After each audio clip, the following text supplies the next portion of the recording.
Jamia Millia Islamia university ने आज 10वीं का रिजल्ट जारी कर दिया है। इम्तिहान देने वाले कुल उम्मीदवारों में से तकरीबन 48% लड़के थे और 52% लड़कियां थी। लड़कियों ने जामिया में 10वीं के इम्तिहानात में लड़कों को पछाड़कर पहला मुकाम हासिल किया है।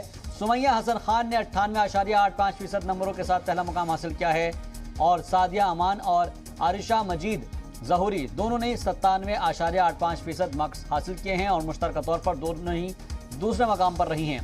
नफीसा हसन ने 97.71% नंबरों के साथ तीसरा मकाम हासिल किया है। कुल 595 तलबा ने डिस्टिंक्शन के साथ ए ग्रेड और 209 तलबा ने 90% से ज्यादा नंबरात हासिल किए हैं। दरअसल कोविड-19 वबा के बीच जामिया ने दिल्ली हाईकोर्ट के हुक्म के मुताबिक सीबीएसई की तरफ से पेश करदा मुतबादिल फार्मूले की पॉलिसी की पासदारी की है, जिसे बोर्ड की जानिब से तश्कील शुदा 13 रुकनी समिति ने डिजाइन किया था।